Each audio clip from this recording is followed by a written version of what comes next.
Graça e paz, meus amados irmãos. Mais uma vez nós estamos reunidos para a nossa classe de integração, sala de catecúmenos, classe esta que visa a preparação para batismo e para a profissão de fé. E louvamos ao Senhor, que o Senhor tem conduzido os amados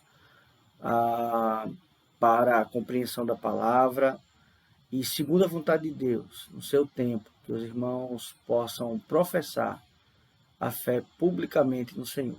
E louvamos a Deus por isso. Meus amados, como sempre nós reforçamos, essa aula está sendo gravada, mas os irmãos podem interagir tanto aqui no chat do YouTube, quanto também lá no nosso grupo. É muito importante a participação e a presença, portanto, quando os amados irmãos estiverem entrando, os irmãos estejam confirmando a presença dos amados. Alguns não têm preenchido as frequências que nós temos colocado no grupo, e de alguns também não recebi ainda os questionários. Veja, não é critério de avaliação, mas é bom, né, para fixar os assuntos, ou até mesmo se você não pode fazer, você esteja entrando em contato, informando o motivo, enfim. Então isso é muito importante, mas a gente vai estar ligando também para os irmãos, para ter um contato mais próximo e estar perguntando, né, como anda não só o entendimento da aula, mas também essa caminhada de vocês para a profissão de fé, ok? Nós hoje vamos estudar a nossa lição sexta a respeito de oração. Estamos na nossa sexta aula, faltam mais 6 encontros, né, totalizando 12 encontros. Creio que tem sido um momento de aprendizado e louvamos a Deus por isso. Portanto, que os amados irmãos estejam à vontade para perguntar, para ligar, enfim, a gente está à disposição dos irmãos. Meus amados irmãos, nós hoje vamos falar sobre oração e nada mais oportuno do que iniciarmos com uma oração e que Deus nos abençoe, né, nessa caminhada. Vamos orar? Pai, muito obrigado, Senhor, mais uma vez, por estarmos reunidos. Obrigado, Senhor, porque o Senhor tem cuidado de nós, o Senhor tem suprido as nossas necessidades. Ó Senhor, grande é o teu nome e muito digno de ser louvado. E o Senhor tem, ó Deus, nos conduzido para o louvor da tua glória. Obrigado, Pai, por tudo que o Senhor tem feito. É assim que nós oramos. Em nome de Cristo, nós já te agradecemos. Amém. Meus amados irmãos, eu vou deixar para vocês algumas orientações, como sempre, tanto a presença quanto o questionário, e também sugestões. A gente sempre deixa sugestões lá no grupo. Uma sugestão que eu fiz, na verdade eu fiz 2 sugestões de livros, seria este livro aqui, A Oração do Senhor, apenas os capítulos 1 e 2, mas lembrando que é sempre uma sugestão, um livro que vai tratar das partes da oração do Pai Nosso, e também este livro, o Pai Nosso, e aqui eu não vou deixar nenhum capítulo específico, esse é mais para algo mais de médio e longo prazo, mas são 2 livros excelentes que trata a respeito de oração, sobretudo a oração que o Senhor nos ensinou. E é logicamente essa oração que nós vamos ver hoje na parte bíblica. Nós vamos trabalhar o texto de Mateus, capítulo 6, do verso 5 até o verso 15. Antes vamos conceituar algumas questões acerca da oração. Veja só, a oração ela é um meio de graça. A gente inicia trabalhando nesse aspecto. A oração ela é um meio de graça. Ela é estabelecida pelo Senhor para que haja, então, uma comunicação entre o seu povo, né, e Deus, o próprio Deus. E nesta comunicação entre o seu povo, né, e Deus, há uma mediação. nesta oração. E há também um impulso ou um ensino da oração. Então, de maneira que a oração ela é um exercício diário do cristão.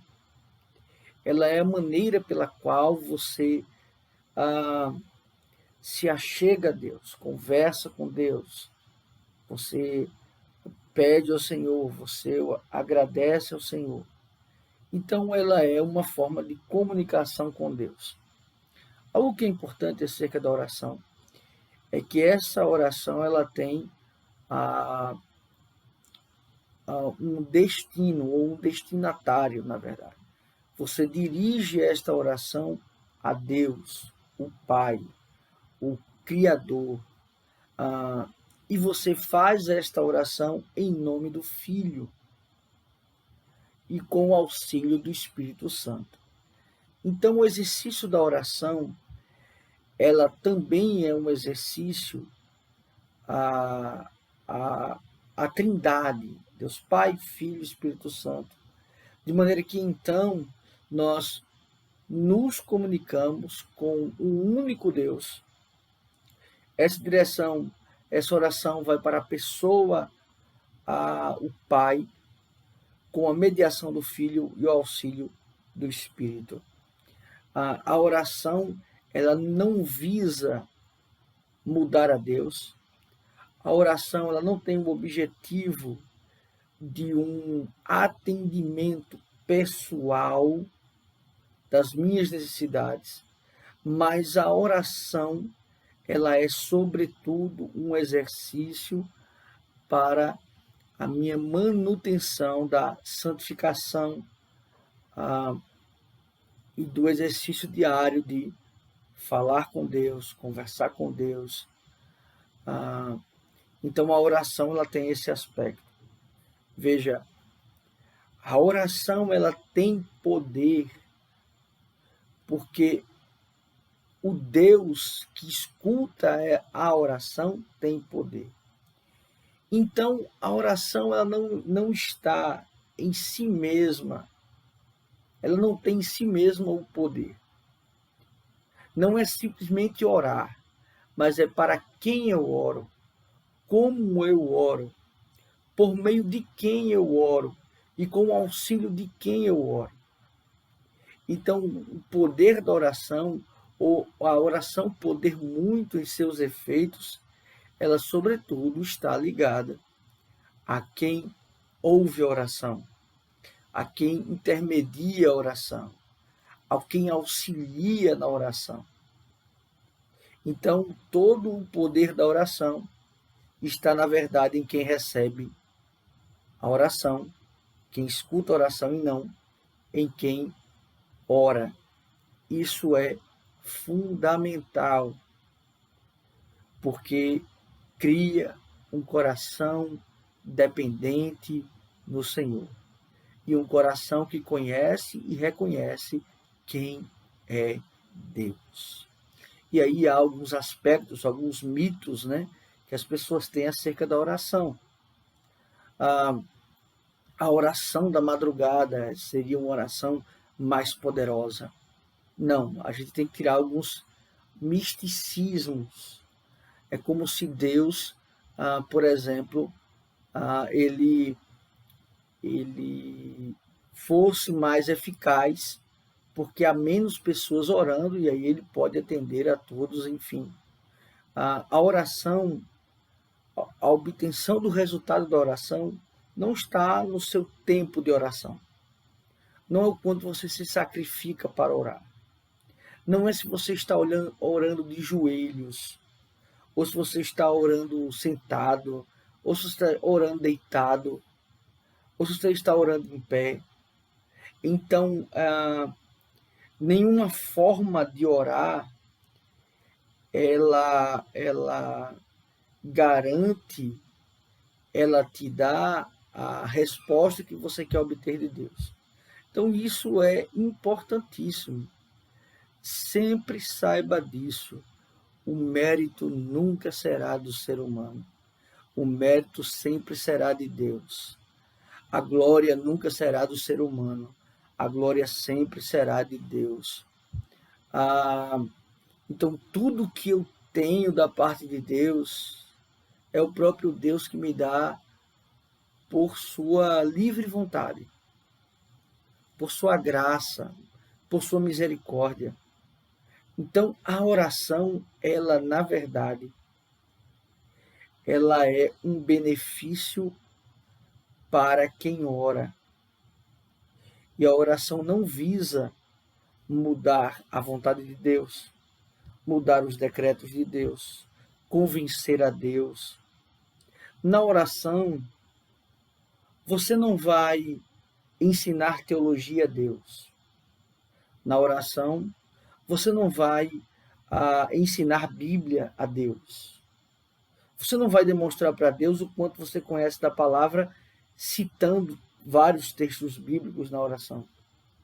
Na oração não cabe espaço para interpretações, seja em gesto, em palavra, na dicção da voz, na sonoridade da voz, nada disso. Oração é um ato de um coração quebrantado, se dirigindo ao Deus Santo, reconhecendo quem Ele é, o que Ele faz, clamando por sua misericórdia, reconhecendo os seus pecados, se colocando aos seus pés, primeiramente agradecendo, pedindo necessidades, pedindo livramento e reconhecendo o poder, a majestade e a glória de Deus.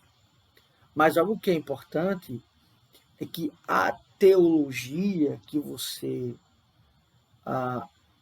abraça, a teologia que você conhece, ela vai determinar a sua oração. Ela vai determinar como você se relaciona com Deus. Ora, se você tem uma teologia voltada para, exemplo, para a prosperidade, uma teologia com um aspecto mais humanista, existencialista, a sua oração ela vai ser uma oração direcionada principalmente a exigir de Deus as suas necessidades. E Deus tem a obrigação de atender aquilo que você deseja. Então, muitos fazem isso na oração. Colocam Deus contra a parede, Deus sendo, então, obrigado, entre aspas, a atender aos meus pedidos. Então, a teologia, a forma como você enxerga o ser de Deus, como você enxerga a obra de salvação, como você enxerga a Cristo, como você enxerga o Espírito Santo de Deus, ela vai determinar a forma como você se relaciona com Deus, na oração, no dia a dia. E isso assim, é algo que faz muita diferença. Porque a sua postura diante de Deus, ela vai, então, ser algo que determinará como Deus vai lhe tratar. É claro que não é algo circunstancial, pois até mesmo a dureza do meu coração está sob os decretos de Deus, está dentro do propósito de Deus, dentro dos planos de Deus. Então Deus não está sendo movido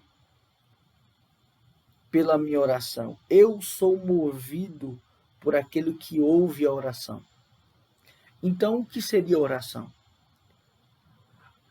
Cada vez que eu oro com o auxílio do Espírito Santo, o meu coração passa a ser inclinado para os desígnios de Deus, para a vontade de Deus. A minha vontade passa a ser a vontade de Deus. os meus desejos, eles não sobressaem em relação aos decretos de Deus. Então, há uma relação de proximidade com Deus. Deus aumenta aos meus olhos, eu diminuo, e aí é uma questão de consciência, e aí eu vou entender esse Deus que é santo e este homem que é pecador, e eu me submeto às suas vontades, aos seus desígnios. E o que é interessante, irmãos, na oração, é que quando nós oramos, não é Deus quem muda, somos nós que mudamos. Somos nós que mudamos. Então, a oração ela é colocada como um meio de graça. Assim como a palavra de Deus também é um meio de graça. E os sacramentos, batismo e santa ceia, também são meios de graça. A oração ela é esse aspecto de ligar o homem a Deus, mas na verdade a gente diz é ligar Deus ao homem, né? A gente sempre tem essa mania de que o homem vai até Deus ou é ligado a Deus por meio da religião, mas na verdade é Deus que resolve novamente se ligar ao homem, pois é Ele quem vem até o homem, é Ele que constrói esse caminho para se religar ao homem, é Ele que manda o seu Filho, é Ele que estabelece a palavra, é Ele que estabelece a oração, é Ele que estabelece os sacramentos, Ele estabelece não só os fins, mas o meio. Como então esse homem vai ser novamente ligado a Ele? Então, nesse aspecto, nesse sentido, há algo também importante. Muito embora você poderia se perguntar, como então eu devo orar? Como deve ser minha postura em relação à oração? E existem algumas coisas que são assim muito importantes. Primeiramente, oração, ela não é vãs repetições. Muito embora a gente vai estudar o Pai Nosso, e a gente vai estabelecer algumas questões dentro do Pai Nosso, você não vê ao longo da história, e depois que Cristo ensina, Cristo traz um modelo de oração, você não vê esse Pai Nosso se repetindo no Novo Testamento. Você não vê nas cartas paulinas, você não vê nas cartas de Pedro, nas cartas de João, esse modelo se repetindo. Então não é você repetir uma oração como um mantra, né? Alguns vão estabelecer como se fosse um mantra, repetindo o Pai Nosso, e não é assim, certo? Então nós temos que compreender que oração é uma conversa com Deus, claro, no sentido de reverência, mas é um momento que você está diante de Deus. E aí, o que importa quando você está diante de Deus? O que está no seu coração. E é logicamente que esse coração vai ser aceito por Deus quando ele é regenerado. Então percebe, a oração é eu então me revelar por inteiro a Deus. Deus já me conhece, Deus já sabe tudo que eu preciso, ele sabe quem eu sou, mas muitas pessoas gostam de orar e sendo outra pessoa, não sendo quem ela é. E alguns gostam de orar em público, mas como está a sua oração no silêncio da noite, no seu quarto, na sua intimidade? E é aí onde justamente nós temos que nos cuidar. Então nós vamos ver diante do catolicismo essas práticas, seja o Pai Nosso, seja a outra mediação, que é, no caso, a Ave Maria, são vãs repetições, meus irmãos. São vãs repetições. Mas, dito isto, para a gente não se alongar num assunto que, digamos assim, é um pouco mais sintetizado, né? Então, nós vamos agora partir para o texto de Mateus, capítulo 6, a partir do verso 5. E eu escolhi o texto de Mateus porque ele vai estar correlacionado com o Sermão do Monte, com Cristo explicando a lei. Na verdade, ele revela como a lei deve ser compreendida, as bem-aventuranças, ele mostra ali o padrão, e ele vai trabalhando o Sermão do Monte, sobretudo, para humilhar e expor os corações altivos, orgulhosos, e exaltar a Deus, e também se colocar como o Messias prometido. Então, Mateus, que é, sobretudo, o primeiro evangelho, o evangelho que está mais relacionado ao judeu, ele tem uma linguagem que para nós vai ser muito importante naquilo que também a lição se propôs. Então, dito isto, nós vamos ver Mateus, capítulo de número 6, a partir do verso de número 5. E então, a concepção aqui é como se deve orar. Acompanhe comigo o verso. E quando orardes, não sereis como os hipócritas, porque gostam de orar em pé nas sinagogas e nos cantos das praças, para serem vistos dos homens. Em verdade vos digo que eles já receberam a recompensa. Aqui então ele trabalha, porque os discípulos vão perguntar a ele, né, como se deve orar. Senhor, como nós devemos fazer? Como deve ser então a oração diante do Senhor? E aqui o que eu acho importante em Mateus é que primeiro, assim como ele está fazendo com a lei, ele primeiro lhe diz o que não é a lei, para depois ele dizer o que é a lei.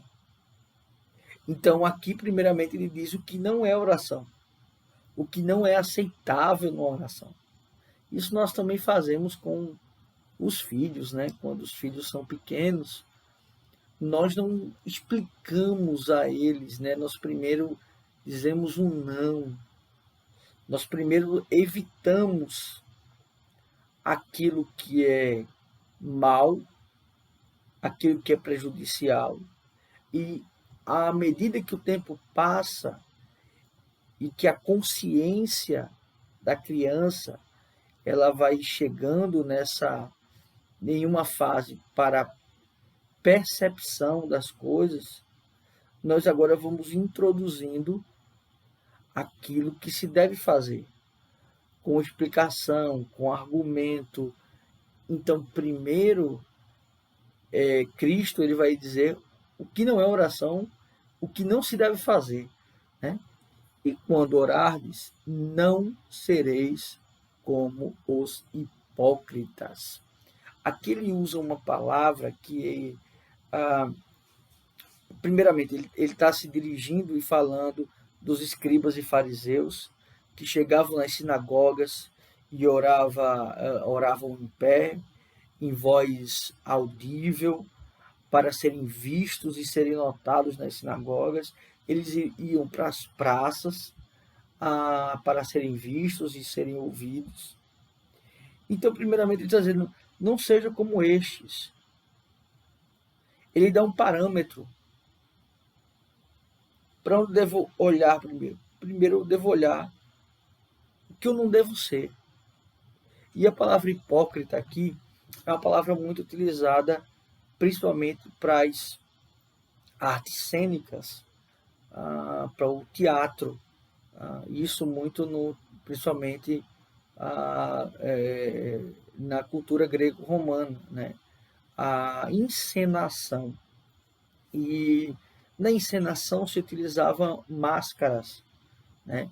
E máscaras com expressões, ou de tristeza, ou de espanto, ou de alegria.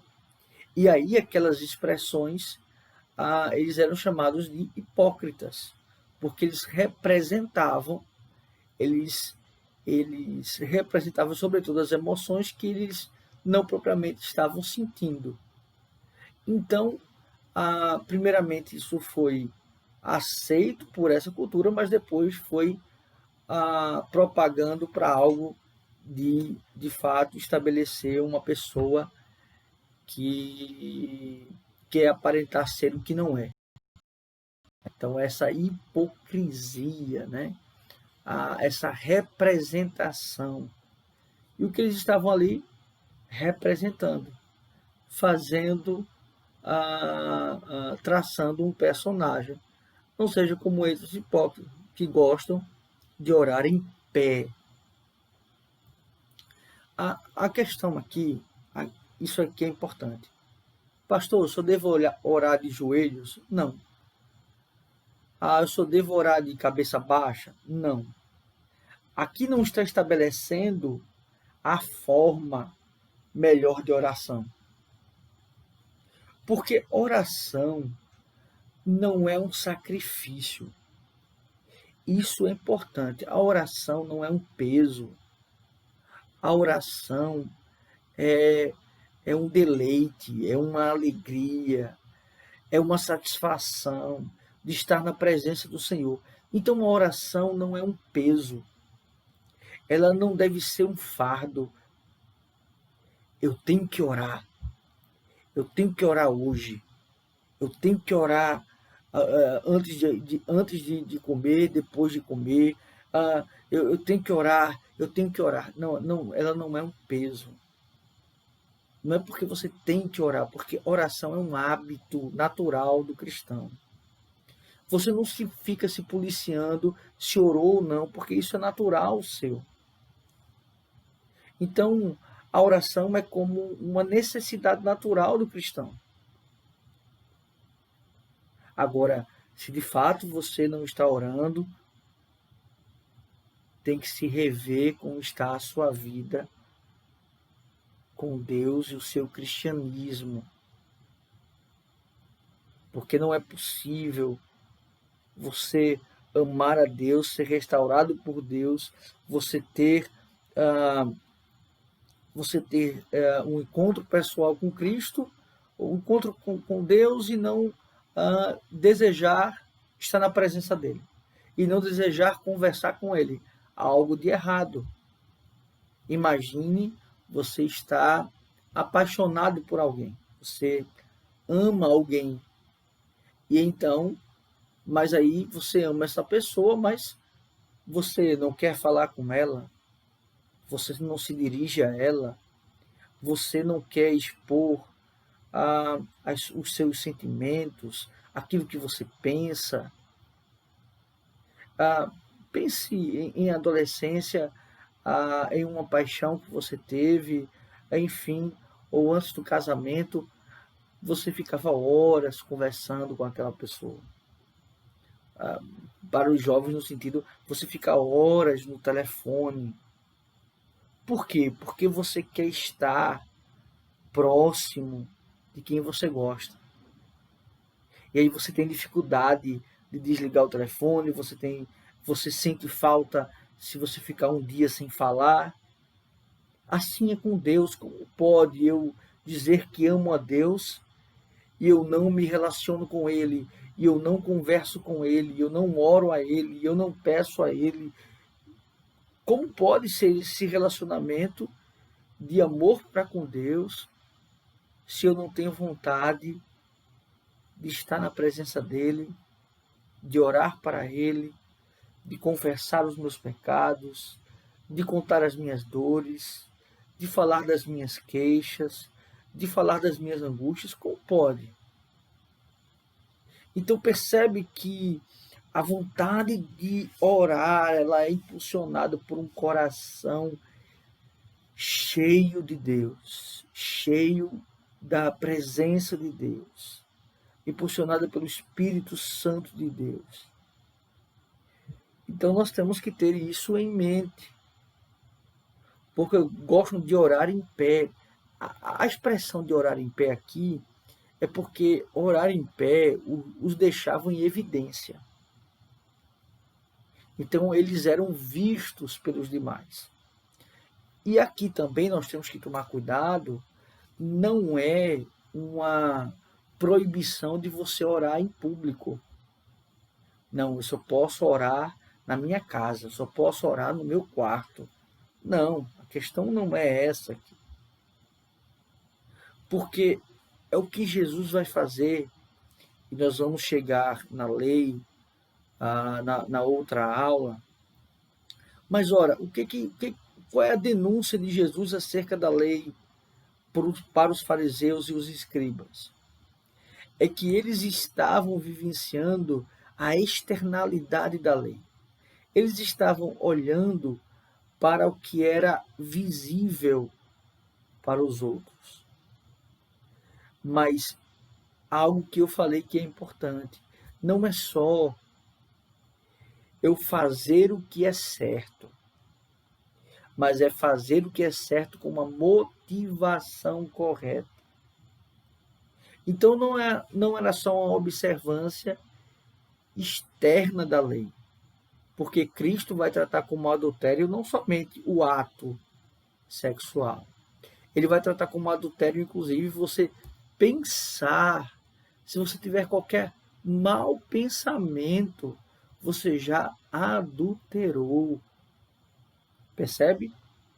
Então, a lei é muito mais profunda, porque a lei, na verdade, ela não só revela ou condena aquilo que é visível aos outros, mas ela condena aquilo que está no âmago do meu ser, aquilo que está no mais íntimo do meu coração, que ninguém, inclusive, está vendo, mas Deus está. Então, percebe? Então, aqui, na verdade, essa expressão dele estar em pé é que está revelando um coração vaidoso, um coração egoísta, um coração que quer não uma intimidade com Deus, mas um reconhecimento pessoal. Então não há uma forma. Eu tenho que orar em pé? Tenho que orar sentado? Tenho que orar deitado? Claro que você tem que ter uma postura reverente. Claro que você tem que buscar uma forma que tenha uma reverência a Deus. Mas não há uma posição. Eu tenho que orar de joelhos. Não é isso. E ele vai dizer assim: em pé nas sinagogas, nos cantos da praça, para serem vistos dos homens. Em verdade vos digo que eles já receberam a recompensa. Eles já receberam a recompensa. Qual é a recompensa que eles já receberam? Aquilo que eles estavam buscando na oração. O aplauso, o reconhecimento, os olhos das pessoas voltados para ele. Pessoas que buscam as palavras mais rebuscadas para orar. As pessoas que buscam ter a voz mais eloquente da igreja. Não que você ter uma boa voz, um bom vocabulário, o torne pecador no sentido da oração. Porque isso é natural seu. Então, aqui ele não está dizendo, eu recuso aqueles que têm uma boa voz, eu recuso aqueles que têm uma boa eloquência, um bom vocabulário. Não é isso. Mas é a utilização dessas coisas para obter reconhecimento. Percebe? o pecado no coração, a cobiça, né?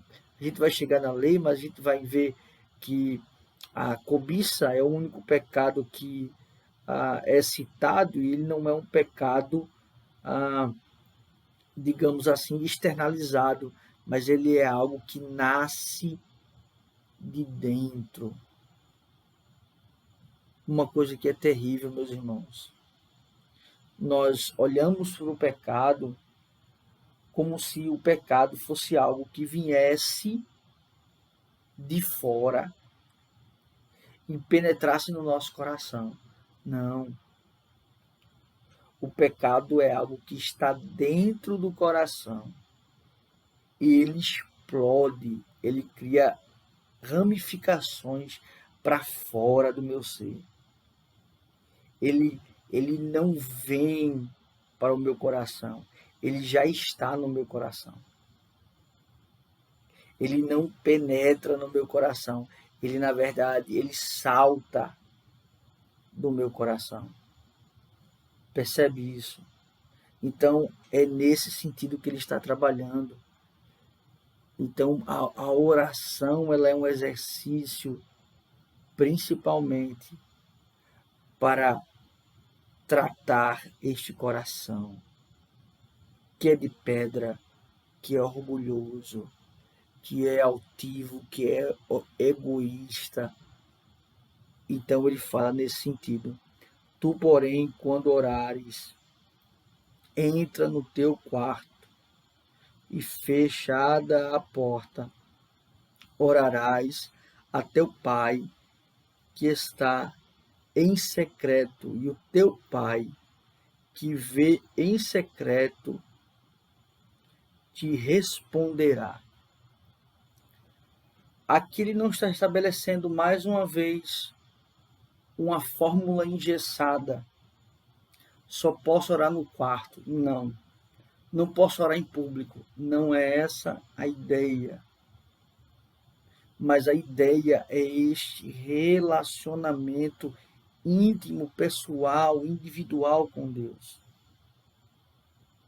Percebe? É quebrantamento do coração, é você confessar os pecados, é você achegar-se diante de Deus,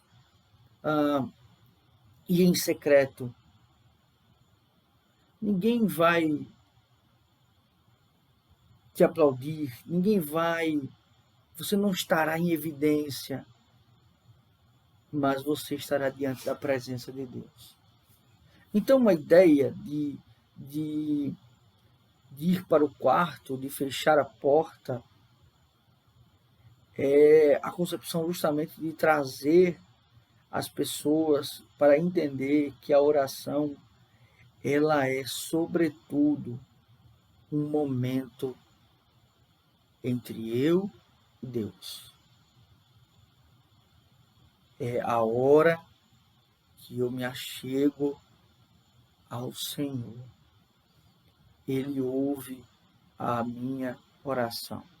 Ouvir a oração significa que ele fará aquilo que eu quero, mas significa que ele então escuta, e esse escutar significa que ele aceita a minha presença diante dele.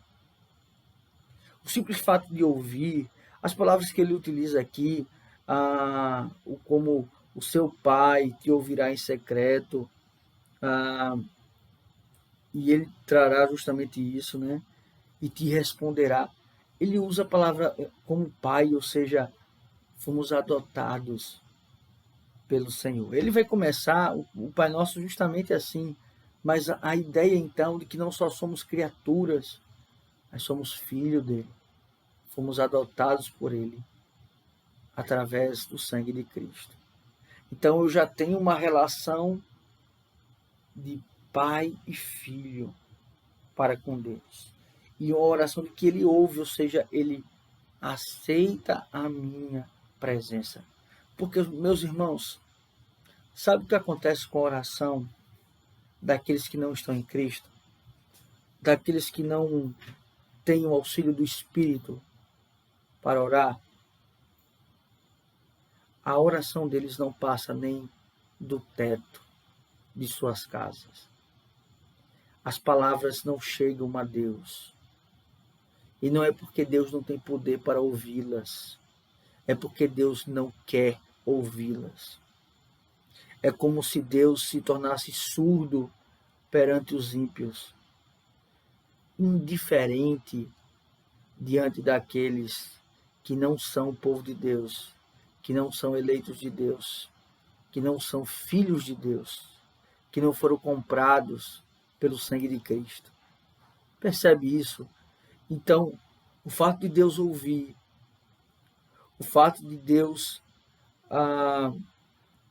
ser seu Pai, isso significa muito. Então, a oração de um ímpio, aquele que não está em Cristo, pode orar quantas horas quiser, pode fazer da maneira que for, Deus não vai ouvir.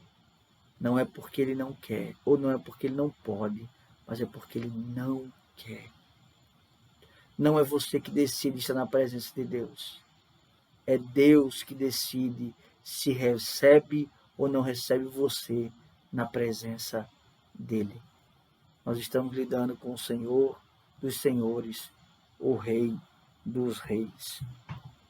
Ele vai dizer assim no verso 7, e orando, não useis de vãs repetições como os gentios, porque presumem que pelo seu muito falar serão ouvidos. Oração não é mérito de quem ora. Oração ouvida por Deus é mérito de Cristo, que garantiu a minha reconciliação com Deus, e aí eu posso me achegar a Ele livremente em oração, em comunhão, e pedir e suplicar e adorar ao Senhor. Então a oração, ela foi nos concedida através dos méritos de Cristo. Não pelo muito falar, não por repetir várias coisas, não é assim. O positivismo não é uma marca do cristão. Não, nada disso. A marca do cristão é a confiança em Deus, por meio de Cristo, com o auxílio do Espírito. É assim, então, que o cristão anda. Não vos assemelheis, pois a eles, porque Deus, o vosso Pai, sabe do que tendes necessidade, antes que lhe peçais. Aqui ele está falando da onisciência de Deus. Deus já conhece e sonda o seu coração. Nós temos uma tendência, meus irmãos, de imitar os ímpios, porque nós olhamos o que eles conquistaram nessa vida. Veja que pensamento terrível. Então, para nós, eles são prósperos, porque eles vivem nesta vida de maneira bem-sucedida. E aí nós temos inveja dos ímpios e queremos imitá-los e copiá-los. Quando, na verdade, meus irmãos, muito mais temos nós. Porque o que nós teremos após esta vida, eles não terão na eternidade, pois o que eles terão na eternidade é o inferno. E nós teremos a vida plena com o Senhor. Então percebe, na verdade nós é que temos, por graça, por misericórdia do Senhor. Eles nada têm, eles nada possuem. a não ser um lugar preparado no inferno. E nós temos um lugar preparado pelo Senhor. Percebe a diferença? E aí ele vai tratar sobre, propriamente dita, a oração do Pai Nosso. A gente vai não assim dar detalhes para não nos alongarmos, mas percebam alguns aspectos importantes. Claro que essa oração também está em Lucas capítulo de número 11, versos de 1 a 4, 2 a 4, e a oração que o Senhor os ensinou como um modelo, mas não para ser repetido. Ele vai assim: portanto, vós orareis assim: Pai nosso que estás nos céus. Aqui ele começa dizendo Pai nosso. Primeiramente, ele estabelece essa relação de filiação. Ora, quem pode orar? Só aqueles que foram recebidos pelo Senhor, reconciliados com Deus através do seu Filho Jesus Cristo. E então eles foram adotados pelo Senhor. Então a oração, o relacionamento com Deus, ele não está para toda a humanidade. Ela só está disponível, este meio de graça só está disponível para aqueles que foram comprados pelo sangue do Cordeiro, para aqueles que foram adotados pelo Senhor. Então, Pai Nosso. E ele usa o nosso, ele não usa Pai meu, né? Ou Pai de vocês, mas ele usa o Pai Nosso, no sentido, então, que a oração, ela também não é um exercício individual e egoísta. Ela é um exercício tanto privado, quanto ela é um exercício público. Ela é tanto um exercício do meu reconhecimento individual e de minhas petições individuais, quanto também um reconhecimento da grandeza de Deus diante do seu povo, quanto também um reconhecimento e uma petição para com aqueles que sofrem. Então, nós não só levamos na oração as nossas angústias, os nossos medos, os nossos temores. Não, nós também oramos pelos outros. Nós também nos lembramos dos atos de graça de Deus para com um povo, não só para com um indivíduo. Quando eu olho para a história de Israel, por exemplo, diante do Mar Vermelho, e Deus abrindo o Mar Vermelho, eu não penso em uma pessoa. Eu não penso em um personagem somente passando por aquele rio, mas eu me lembro de uma coletividade sendo abençoada pelo Senhor. Então, lembrar que ser filho de Deus não é uma prerrogativa só sua, mas há um povo eleito pelo Senhor. E aí a gente sempre cai naquela ideia de querer ser a preferência. É como se nós fôssemos o centro das atenções de Deus. Ele não tem nenhum outro filho, só tem a mim. Ele não tem nenhum outro problema para resolver, só o meu. Ele não tem nenhuma oração para ouvir, só a minha. Não, existe um povo eleito pelo Senhor. Então, Pai nosso que estás nos céus. Aqui ele estabelece sempre céus no plural, a gente já trabalhou um pouquinho isso, mas sempre essa ideia de céus no plural, e ele não coloca Deus como uma limitação geográfica, certo? A ideia não é limitar Deus geograficamente, dizer que Deus não está em todos os lugares. A ideia não é essa. A ideia é justamente o contrário. Ele está estabelecendo que Deus está tanto no firmamento, governando o firmamento, quanto também no âmbito celestial. E que Deus está acima dos homens, ele está acima da sua criação. Ele governa, dirige e sustenta todas as coisas. Então, primeiramente na oração, eu reconheço a paternidade de Deus. Eu reconheço que é um povo de Deus. Eu reconheço que Deus está acima de todas as coisas. O que ele está fazendo aqui? Ele está, primeiramente, estabelecendo o conhecer e o reconhecer a Deus. Ele não começou pedindo, ele não começou dizendo o que ele precisava. Ele primeiro começou reconhecendo quem é Deus, a sua grandeza, a sua majestade, a sua glória, o seu ato de justamente nos justificar, nos adotar como filhos. Então ele começa a oração enaltecendo a Deus, engrandecendo a Deus. Não que Deus precise da nossa, do nosso reconhecimento para com Ele. Ele é autossuficiente, Ele é autoexistente, Ele não precisa disso. Mas esta é uma oração que revela o quanto eu sou, o quanto eu estou voltado para o Senhor. Então ele vai dizer, no céu, santificado seja o teu nome.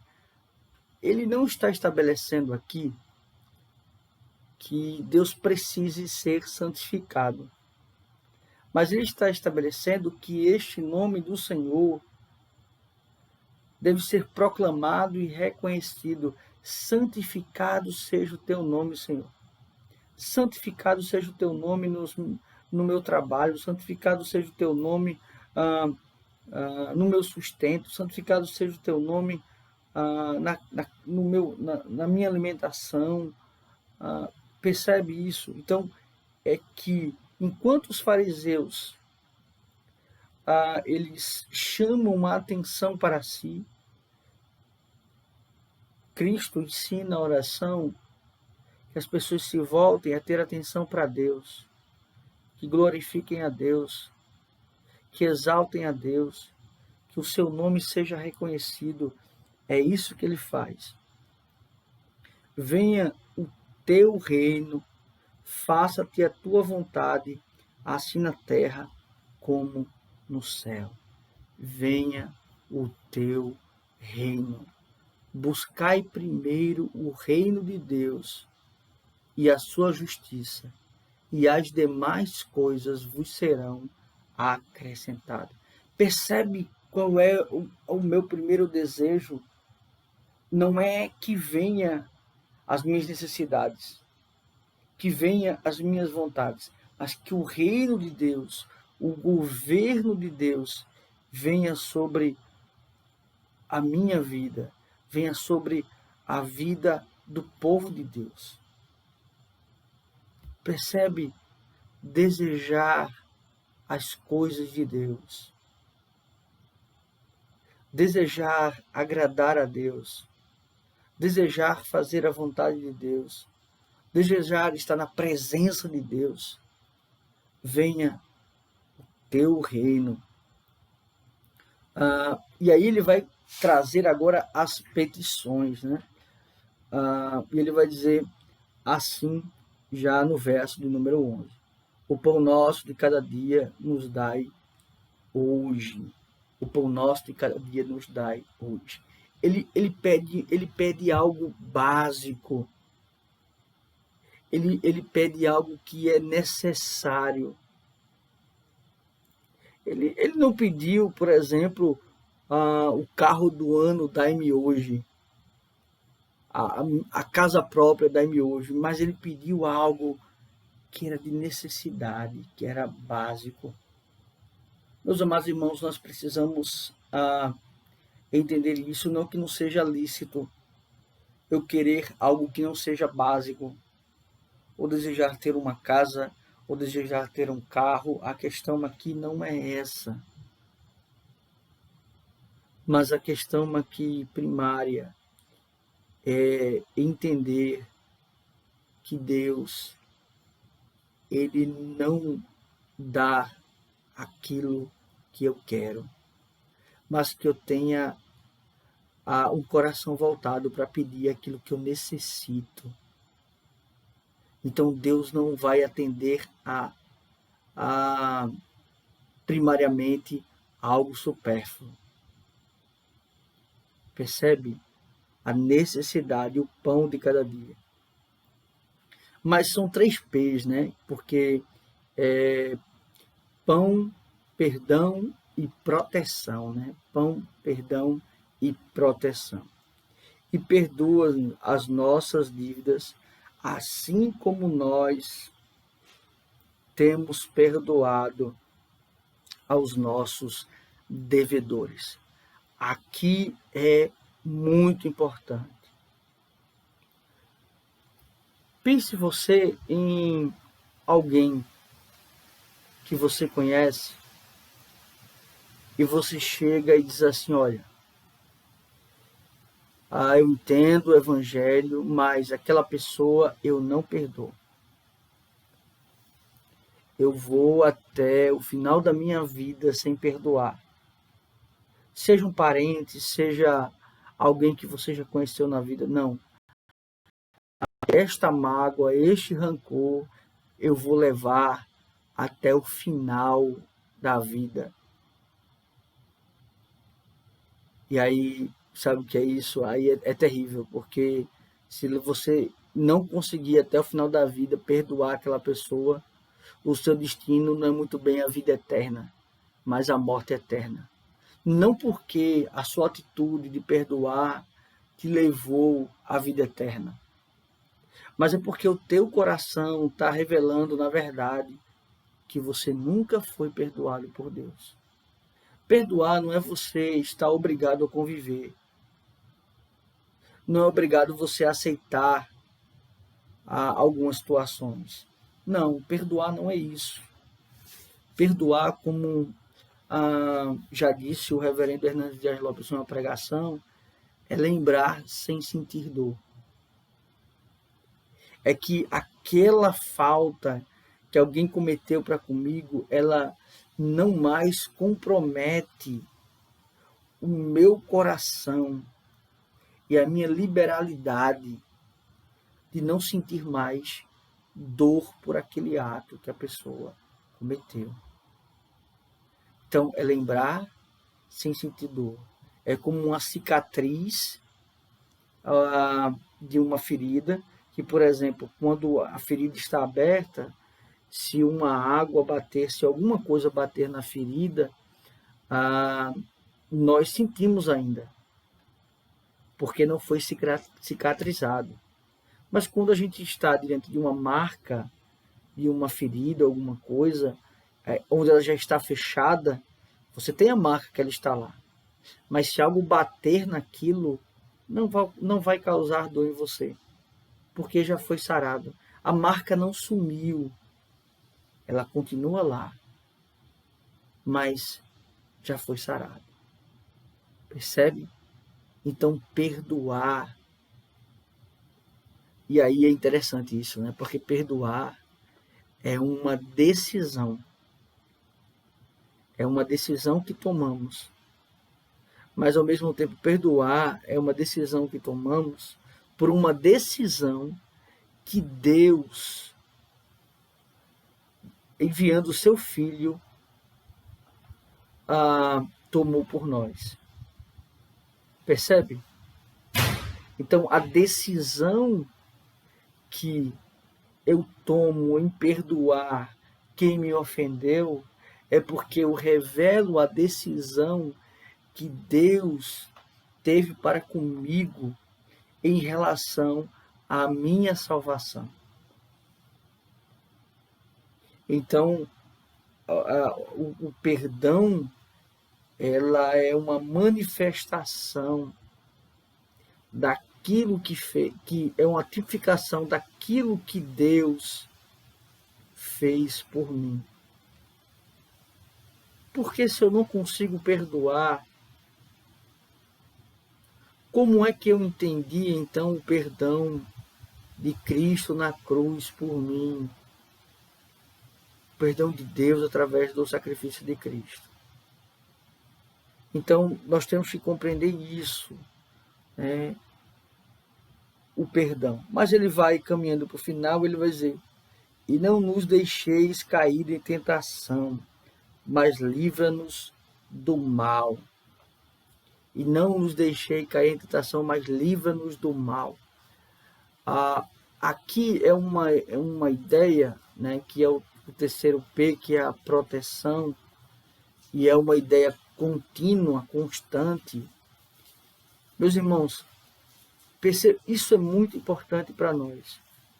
O nosso coração é enganoso. O nosso coração ele é inconstante. Conquanto nós fomos justificados, regenerados por Deus, ainda há o nosso velho homem guerreando com a nossa nova natureza. E nós precisamos estar vigilantes no nosso coração. Então não pensem vocês que o fato, exemplo, permitindo o Senhor, de vocês serem batizados ou proferirem a fé, que vocês ganharam superpoderes. Que vocês agora estão imunes à queda, a sofrimento, de que nenhum mal sobrevirá sobre sua vida. Não pense dessa forma. Não é assim que funciona. Você continuará tendo sofrimento, você continuará tendo justamente angústia dessa vida, porque Cristo disse: nesse mundo tereis aflição. Nesse mundo tereis aflição, mas tende bom ânimo, porque eu venci o mundo. Então a aflição ela é algo que nos acompanha. Mas a ideia aqui é livrar do tentador, né? Livrar do maligno. E para finalizar, ele vai dizer assim: pois teu é o reino. Aqui está sobre colchetes, eu acho que na sua Bíblia também está assim, porque para alguns manuscritos esse texto ele foi colocado a posteriori, né? Alguns vão dizer que não é inspirado, mas nós acreditamos, né, que se está na Bíblia é inspirado. Então, Deus quis que esta parte estivesse no texto. Ele vai dizer assim: pois teu é o reino. Ele vai terminar essa oração da mesma maneira que ele começou, reconhecendo quem é Deus. Pois teu é o reino, o poder e a glória para sempre. Amém. Pois teu é o reino, o poder e a glória. Tudo é para Deus, né? Tudo é por meio de Deus. E o amém, nunca pense nisso. Amém não é uma pergunta. Amém é uma afirmação. Não se termina uma oração, um amém como pergunta. Não. Amém é uma concordância de tudo aquilo que foi falado, de uma afirmação. Eu afirmo. Porque tem pessoas que oram muitas vezes, terminam a oração e se dirigem à igreja. Amém? Para que as outras pessoas dizam amém.